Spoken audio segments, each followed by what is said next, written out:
નમસ્કાર વિદ્યાર્થી મિત્રો, સ્વાગત છે તમારું તમારી પોતાની યુટ્યુબ ચેનલ ક્લાસર એકેમાં. આજે આપણે ધોરણ 7ની ભાગ 3માં પ્રકરણ નંબર 11 પર્યાવરણના ઘટકો અને આંતર સંબંધો સ્વાધ્યાય પોથીનું સંપૂર્ણ સોલ્યુશન જોઈશું. ચાલો, પ્રશ્ન નંબર 1. નીચે આપેલા દરેક પ્રશ્નોના ઉત્તર માટે આપેલા વિકલ્પોમાંથી સાચો વિકલ્પ શોધી ખાનામાં લખો. તો પહેલું, પર્યાવરણમાં કયા આવરણનો સમાવેશ કરી શકાય નહીં? વિકલ્પ નંબર ડી, ભાવાવરણ. બીજું, વાતાવરણમાં કોનો સમાવેશ કરવામાં આવે છે? બી, વાયુ, પાણીની વરાળ, ધૂળના રજકણો, ક્ષારના કણો. ત્રીજું, તમે વહેલી સવારે સમુદ્ર કિનારે ચાલતા જાઓ છો, ત્યાં તમને કયો સ્ફૂર્તિદાયક વાયુ પ્રાપ્ત થાય છે? બી, ઓઝોન. ચોથું, સુનામી જેવા શક્તિશાળી વિનાશક મોજા ઉત્પન્ન કરવામાં કઈ પ્રક્રિયા જવાબદાર નથી? ડી, દાવાનળ.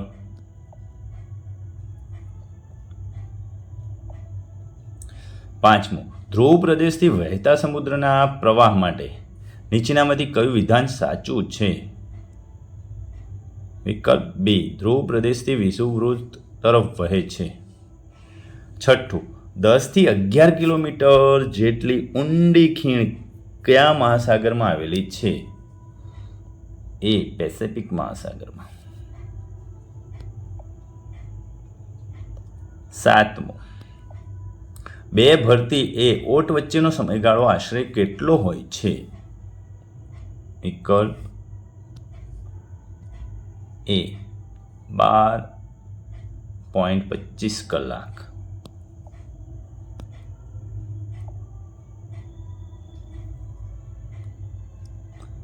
એ, 12.25 કલાક. આઠમું, કયું બળતણ પ્રદૂષણ મુક્ત બળતણ નથી? D, petrol. નવમું, નીચેનામાંથી કોનો હવા પ્રદૂષણમાં પ્રદૂષકોમાં સમાવેશ થતો નથી? વિકલ્પ ડી, રાસાયણિક ખાતર. 10મું, પૃથ્વીની સપાટીનો આશરે કેટલા ટકા વિસ્તાર પાણી રોકે છે? વિકલ્પ ડી, 71%. 11, આકૃતિમાં કાળા રંગની ઘેરાયેલ ભાગ માટે કયું વિધાન સાચું છે? વિકલ્પ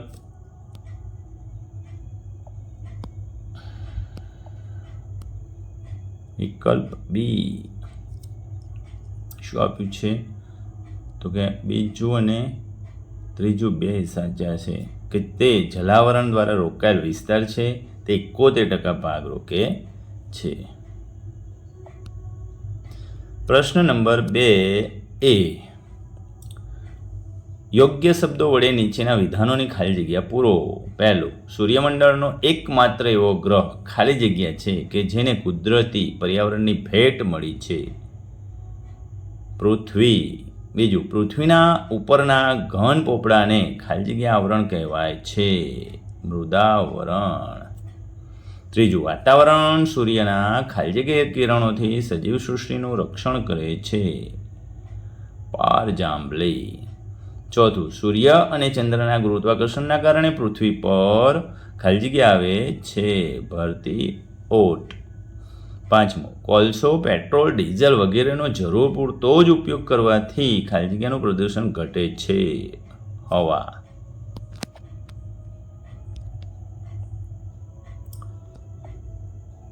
બી, બંધ બેસતા જોડકા રચો. વિભાગ અ અને બ ને જોડો.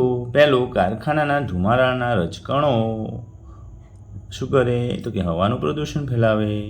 બીજું, રાસાયણિક ખાતર, જંતુનાશક દવાઓ શું કરે? તો કે જમીનનું પ્રદૂષણ ફેલાવે. લાઉડ સ્પીકર શું કરે? ધ્વનિ પ્રદૂષણ ફેલાવે. ચોથું, ઉદ્યોગોનું પ્રદૂષિત પાણી શું કરે? તો કે જળ પ્રદૂષણ ફેલાવે, પાણીનું પ્રદૂષણ ફેલાવે. પ્રશ્ન નંબર 3 એ, નીચેના પ્રશ્નોના ઉત્તર 1-2 વાક્યોમાં લખો. પહેલો, મીઠા પાણીના મુખ્ય સ્ત્રોત કયા કયા છે? તો કે મીઠા પાણીના મુખ્ય સ્ત્રોત હિમશિખરો, ભૂમિગત પાણી, મીઠા પાણીના સરોવર, નદી વગેરે. બીજું, ચીડિયાપણું અને બહેરાશ કયા પ્રદૂષણથી માનવ જીવન પરની અસર છે? તો કે ચીડિયાપણું અને બહેરાશ ધ્વનિ પ્રદૂષણની માનવ જીવન પર અસર છે. ત્રીજું, ભૂમિ પ્રદૂષણ એટલે શું? તો કે વિવિધ કારણોસર જમીનની ગુણવત્તા કે તેના પોષક ઘટકોમાં થતા ઘટાડાને ભૂમિ પ્રદૂષણ કહે છે. ચોથું, જલાવરણમાં કોનો સમાવેશ થાય છે? જલાવરણમાં પાણીના વિભિન્ન સ્ત્રોતો જેવા કે મહાસાગરો, સાગરો, સરોવરો, નદીઓ વગેરેનો સમાવેશ થાય છે. પાંચમું, રેડિયો, ટેલિવિઝન, મોબાઈલ વગેરેમાં સંદેશા વ્યવહાર કયા આવરણને આભારી છે? રેડિયો, ટેલિવિઝન, મોબાઈલ વગેરેમાં સંદેશા વ્યવહાર વાતાવરણને આભારી છે. છઠ્ઠું, મોટી ભરતી કેવી સ્થિતિના પ્રભાવથી થાય છે? અમાસ અને પૂનમના દિવસે સૂર્ય, પૃથ્વી અને ચંદ્ર લગભગ એક સીધી રેખામાં આવે છે. તે સ્થિતિના પ્રભાવથી મોટી ભરતી આવે છે. સાતમું, મહાત્મા ગાંધીએ પ્રદૂષણ વિશે શું કહ્યું છે? મહાત્મા ગાંધીએ કહ્યું છે કે આ માનવીય ગતિવિધિઓથી કુદરતી પર્યાવરણ પ્રદૂષિત થવાની ક્રિયા એટલે પ્રદૂષણ. આઠમું, શાળા, હોસ્પિટલ જેવા સ્થળોએ નો હોર્ન ઝોન કયા પ્રકારના પ્રદૂષણને ઘટાડવા માટે મૂકવામાં આવે છે? શાળા, હોસ્પિટલ જેવા સ્થળોએ નો હોર્ન ઝોન ધ્વનિ પ્રદૂષણને ઘટાડવા માટે મૂકવામાં આવે છે. પ્રશ્ન નંબર 3B, નીચેના વિધાનો સાચા છે કે ખોટા તે જણાવો. પહેલું, હવાનું પ્રદૂષણ ઘટાડવા વાહનો માટે PUCનો કડક અમલ કરવો જોઈએ. સાચું. બીજું, પૃથ્વી સપાટીનો નીચાણવાળો ભાગ જે પાણીથી ઘેરાયેલા છે તેને જલાવરણ કહે છે. સાચું. ત્રીજું, માનવ આસપાસના પર્યાવરણ સાથે આંતરક્રિયા કરતો નથી. ખોટું. ચોથું, પૃથ્વી પર સૂર્ય કરતાં ચંદ્રનું ગુરુત્વાકર્ષણ બળ વધુ છે. સાચું. પાંચમું, વધારે પડતા ઘોંઘાટથી ઘણા કીટકો અને સૂક્ષ્મ જીવાણુઓ નાશ પામતા નથી. ખોટું. પ્રશ્ન નંબર 4, નીચેના પ્રશ્નના ઉત્તર 2-3 વાક્યોમાં લખો. પહેલો, માનવ નિર્મિત પર્યાવરણ એટલે શું? માનવના બૌદ્ધિક કૌશલ્યથી જૈવિક અને અજૈવિક ઘટકો સાથેની આંતરક્રિયાથી નિર્મિત પર્યાવરણને માનવ નિર્મિત પર્યાવરણ કહે છે. બીજું, જળ પ્રદૂષણ શા કારણે થાય છે? ગટરનું પાણી, ઉદ્યોગોની પ્રદૂષિત પાણી, ખનિજ તેલ, વાહક જહાજોમાંથી થતું ગળતર, ખેતીમાં વપરાતા રાસાયણિક ખાતરો અને જંતુનાશકોના કારણે જળ પ્રદૂષણ થાય છે. ત્રીજું, હવાનું પ્રદૂષણ અટકાવવા કયા પગલાં લેવા જોઈએ? હવાનું પ્રદૂષણ રોકવા માટે સરકાર કાયદા બનાવી ચુસ્તપણે અમલ કરાવવો જોઈએ. ધુમાડો અને ઝેરી ગેસ ફિલ્ટર થાય તેવા સાધનો વિકસાવવા જોઈએ. વાહનો માટે PUCનો કડક અમલ કરવો જોઈએ. કોલસો, પેટ્રોલ, ડીઝલ વગેરેનો જરૂર પૂરતો જ કરવો જોઈએ. ચોથું, જળ પ્રદૂષણ અટકાવવા માટે તમારા પ્રયત્નો લખો. ઘર વપરાશ અને ઉદ્યોગોથી પ્રદૂષિત પાણીને શુદ્ધિકરણની પ્રક્રિયા કર્યા બાદ જ તેનો નિકાલ કરીશું. પાણીને પ્રદૂષિત કરતા પદાર્થોના વપરાશ પર અંકુશ રાખીશું. ગંદા પાણીના નિકાલ માટે કડક નિયંત્રણ રાખીશું. પાંચમું, પર્યાવરણ એટલે શું તેના ઘટકો જણાવો. પર્યાવરણ એટલે પૃથ્વીની આસપાસ રચાયેલ કુદરતી ઘટકોનું આવરણ. પર્યાવરણ મુખ્ય 4 ઘટકોનું બનેલું છે. એક મૃદાવરણ, બીજું જલાવરણ, ત્રીજું વાતાવરણ અને ચોથું જીવાવરણ. પાંચમું, નીચેના વિધાનો માટે કારણો આપો. 1, દરિયામાં ભરતી ઓટ થાય છે. સૂર્ય અને ચંદ્રના પરસ્પરના ગુરુત્વાકર્ષણ બળના કારણે દરિયામાં ભરતી ઓટ થાય છે. બીજું, અમાસ અને પૂનમના દિવસે દરિયામાં મોટી ભરતી આવે છે, કારણ કે અમાસ અને પૂનમના દિવસે સૂર્ય, પૃથ્વી અને ચંદ્ર લગભગ એક સીધી રેખામાં આવે છે. તે સ્થિતિના પ્રભાવથી મોટી ભરતી આવે છે. પ્રશ્ન નંબર 6. નીચે આપેલા પારિભાષિક શબ્દોને સમજૂતી આપો. પહેલું, પ્રદૂષણ. માનવીય ગતિવિધિઓથી કુદરતી પર્યાવરણ પ્રદૂષિત થવાની ક્રિયાને એટલે પ્રદૂષણ. માનવ વિકાસની તીવ્ર ઝંખના, ઔદ્યોગિકરણ અને યાંત્રિકીકરણ પ્રદૂષણ માટે જવાબદાર છે. બીજું, ભરતી ઓટ. સૂર્ય અને ચંદ્રના ગુરુત્વાકર્ષણ બળના કારણે પૃથ્વી પર ભરતી ઓટ આવે છે. સૂર્ય ચંદ્ર કરતાં દ્રવ્યમાનમાં ઘણો મોટો છે, પરંતુ ચંદ્રની સરખામણીમાં પૃથ્વીથી દૂર આવેલ છે. તેથી પૃથ્વી પર ચંદ્રનું ગુરુત્વાકર્ષણ બળ વધુ છે. પૃથ્વીના જુદા જુદા ભાગે સૂર્ય અને ચંદ્રની સામે આવે છે, માટે અલગ અલગ સમયે ભરતી ઓટ આવે છે. ત્રીજું, જીવાવરણ.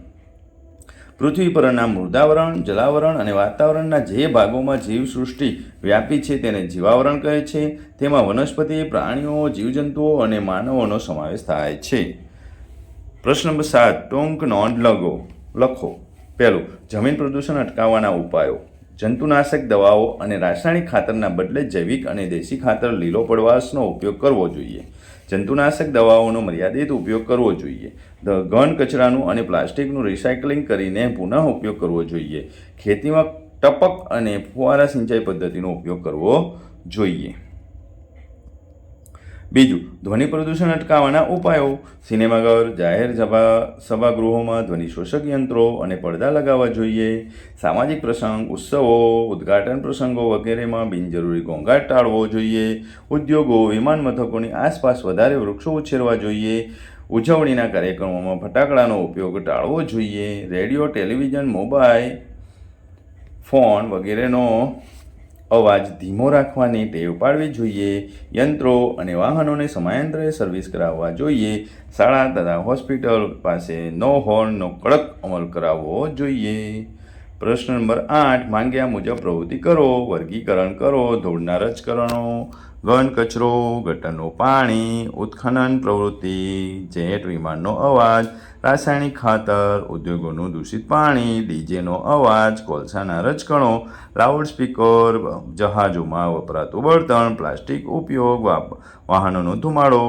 જમીન પ્રદૂષણ, જળ પ્રદૂષણ, હવા પ્રદૂષણ અને ધ્વનિ પ્રદૂષણ. તો પહેલું, જમીન પ્રદૂષણમાં શું આવશે? તો કે ઘન કચરો, ઉત્ખનન પ્રવૃત્તિ, રાસાયણિક ખાતર, પ્લાસ્ટિકનો ઉપયોગ. જળ પ્રદૂષણમાં શું આવશે? તો ગટરનું પાણી, ઉદ્યોગોનું દૂષિત પાણી, જહાજોમાં વપરાતું બળતણ. હવા પ્રદૂષણમાં ધૂળના રજકણો, કોલસાના રજકણો, વાહનોનો ધુમાડો. ધ્વનિ પ્રદૂષણમાં જેટ વિમાનોનો અવાજ, ડીજેનો અવાજ, લાઉડસ્પીકર. ઓકે બાળકો, આવજો.